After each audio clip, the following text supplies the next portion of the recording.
Good morning, everybody, and this is your Dow Jones day trade setups for today. And still continuing down, but we had a pretty much rather large engulfing bar that got through the range. We'll get to that on the lower time frames, and we've hit the next weekly level, which is all the way down here at 28,963. Have a close look at the diversion that is brewing at the moment for the move this week. You can see oscillators slowly drifting to the upside, and this market is extremely oversold at the moment, and there's quite a bit of analysis based on historical data that is floating around, and all pointing towards that this sort of October month is the month that we need to be very careful if you're still holding short. So waits to be seen. I think we'll wait for confirmation before even jumping on that bandwagon. For me at the moment, it is short. We're looking to short this environment, and we want to be shorting off structure. And that is the closest bit of structure. But as you can see, we've got an inside bar here, just off the previous level, and then just underneath the next level. We've got another inside bar forming on the 3-hour. Oscillator's not helping us at the moment. Trend is down, but my view at the moment is we are very close to the end of the current trend. So you'd expect some kind of noise to get us to bounce higher, and that should give us a better opportunity to jump in. So what are we talking about? We had this break yesterday. You can see there we had a 1 hour close, we had another hour close, and then going into the market close, we came back to test the bottom of this range. The other thing that you need to bear in mind is we had a double top here on the range. It was really messy, very difficult to jump into it. You would have been, as I said yesterday, just look at a range trade with anticipation of breaking to the downside. Now we have broken to the downside. So there should be, technically, let's just take it from there. That is our current move down. We went sideways.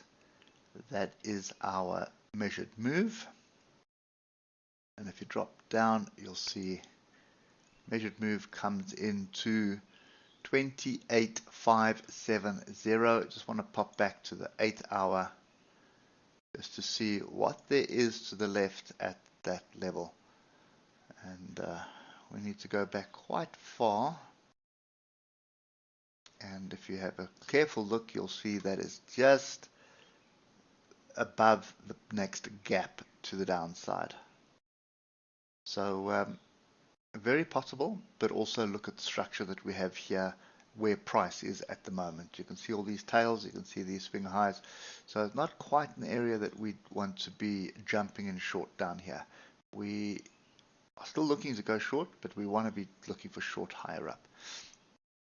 The other thing that I can see here is oscillators are grouped to the downside, and a little bit of divergence here. I can see just above the 20 on the stochastics. Well, let's get it the exact value here. So that's 21.1, and this is 20. So slightly lower, so that's not really divergence. Nothing there. But again, often when you see this kind of thing, when it breaks out of a range like this and it just messes around forming bullish price action here, often you see it come back into the range. That's kind of what I'm expecting. I'm expecting it to come back into the range. And even if it does do that, all bets are off. I'm really not interested in shorting down there. I'd want to see a move all the way up to here at 30,000 or 30,052 area. That is what I'd be waiting for a short. So for me at the moment, this is not indicating a long, it's not indicating a short. I think we're probably coming back into the range. We're going to muck around in the range here, and then possibly attempt the top of the range again. I wouldn't want to be taking another short off that level, way too many times there at the moment. So I would rather just wait this one out. I don't think there's solid signals for me to indicate whether we should be piling in short or not. So that's the area I'm waiting for. It's 30,000, around 30,000. We get back up there, definitely looking to continue to the downside, at least come and test some of these structures that have formed at the moment. I don't anticipate us breaking right now, may be wrong, but that's the nature of the game. But for me at the moment, I want to see solid structure that is being rejected before paying attention to this. And this to me depends on the open. If it does reject here on the open, then there is definitely an opportunity for a short here. And that would give you 140 point stop loss down to a 600 point gain. But just based on what was going on yesterday, I mean, that was very difficult to ascertain what was going on over here if you watch the moving averages.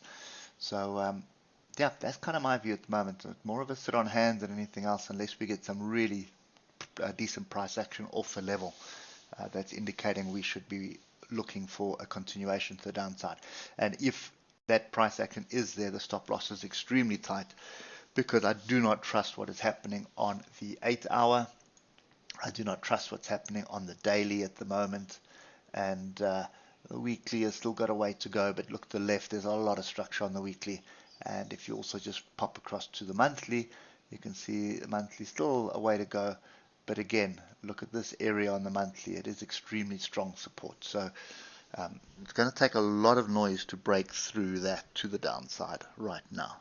Anyway, that's kind of my view for today. I am more of a sit on hands person unless I see some really decent price action, and then we'll be in and out for quick scalps. Hope that helps, and we'll catch up with you tomorrow morning. Cheers for now.